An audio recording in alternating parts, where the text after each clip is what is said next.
한국 1인당 GDP 일본 앞지른 것으로 추산. 한 달 전 레딧에서는 이것을 주제로 토론이 있었는데 들어보시지요. 이반 델라 페나. 남한의 1인당 GDP가 매우 높은 이유는 통계를 떨어뜨리는 어린이가 거의 없기 때문입니다. 현재 일본의 평균 연령은 얼마인가요? 일본은 1995년에 미국의 1인당 GDP의 1.5배에 달했지만 그 이후 감소하기 시작했는데 이는 인구 감소와 맞물렸습니다. 한국이 신속하게 젊은 이민을 허용 유치하지 않는 한 일본에 일어났던 일이 반복될 가능성이 높고 대만도 마찬가지일 것으로 우려됩니다. 주적자. 와, 정말 제정신인 댓글이네요. 저도 그렇게 생각합니다. 제가 생각하기에 우리가 모든 곳에서 시행해야 할 주요 변화 중 하나는 사적연금 플랜을 의무화하는 것이고, 공적연금은 무언가 잘못될 경우를 대비한 완충책에 불과하다는 것입니다. 이민자 더 많은 아기 솔루션은 영원히 지속될 수 없는 폰지 사기일 뿐입니다. 어차피 세계 대부분 국가는 출산율이 낮고 지구에도 구제책이 필요합니다. 우리는 너무 많습니다. 해결책은 인구를 늘리는 것이 아니라 사회와 경제의 구조적 변화가 되어야 합니다.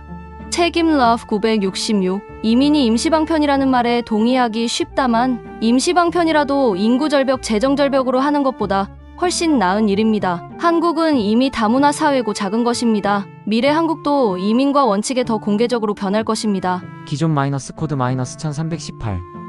허세 부리는 소파. 아니요, 이 값은 현재 미국 달러입니다. 일본은 절벽에서 떨어지지 않았고 정체되었습니다.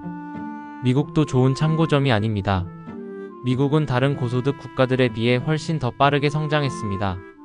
술 취한 엄니.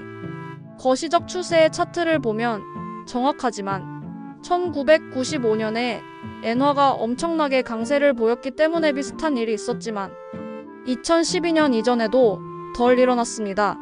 큰 별표를 붙일 필요가 있는 사실이기도 합니다.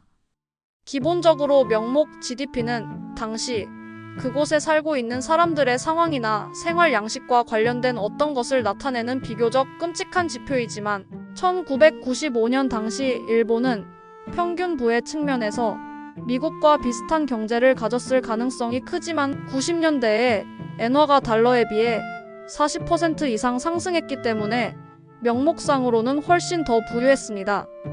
사실 1995년은 2012년과 비슷했는데 당시 경제활동의 상당 부분이 재해복구였고 실제 경제 성장은 아니었습니다. 한국과 관련하여 일본과 한국은 한동안 거의 동등했으며 환율은 큰 요인으로 작용하지 않았습니다. XGBSSS. 이 중 상당 부분은 엔화 가치의 상당한 하락과 일본의 노인 인구가 상당히 증가한 것입니다. 그들이 일하지 않으면 생산하지 못합니다. 마크로스 1984. 그리고 일본은 버블 붕괴와 빙하기 고용, 동결기간 동안 기회가 주어지지 않았던 기존 졸업생들에게로 돌아가는 대신 현재 졸업생들만 고용하고 싶어 합니다. 그들은 나이가 많을 수도 있지만 고용주가 고용만 해준다면 기꺼이 일할 의향이 있습니다. XGBSSS. 한국과 다르지 않습니다. 한국 회사는 나이 든 직원을 강제로 내쫓습니다. 이것이 많은 사람들이 음식 노점을 시작하는 이유입니다. 충분 마이너스 이퀄 8615. 한국의 원은 감옥에 갇힌 대통령 덕분에 상당히 하락했습니다.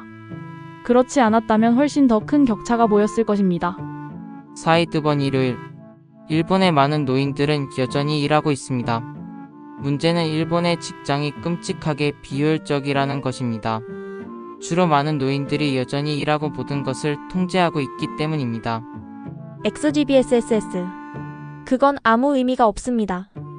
제가 말하고자 하는 건 노인 인구가 많을수록 1인당 GDP가 낮아진다는 것입니다.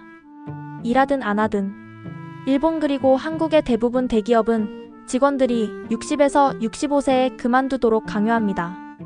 한국과 일본은 낮은 생산성을 포함하여 거의 정확히 동일한 경제적 문제를 가지고 있습니다. 가장 큰 차이점은 일본이 노령 인구 피라미드에서 더 발전했다는 것입니다.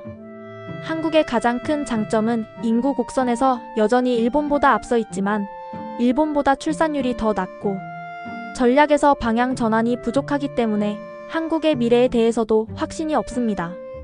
코레세. 사실 한국이 일본에 비해 유리한 점은 몇 년 더 젊다는 것뿐만 아니라 일본의 대부분 서비스 기반 경제보다 기술과 수출 기반 경제라는 사실입니다.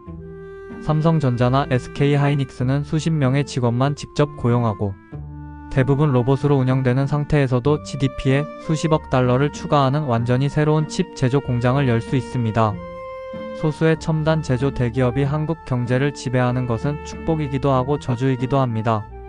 왜냐하면 더 적은 근로자로도 경제가 성장할 수 있기 때문입니다. 또한 출산율이 낮아질 수 있습니다. 경제가 한 회사와 산업에 의해 지배되는 대만도 마찬가지입니다. RED-DOG. 한국 경제는 대단한 것 같습니다. 세계 6위를 했어요. 일본 분발해야겠어요.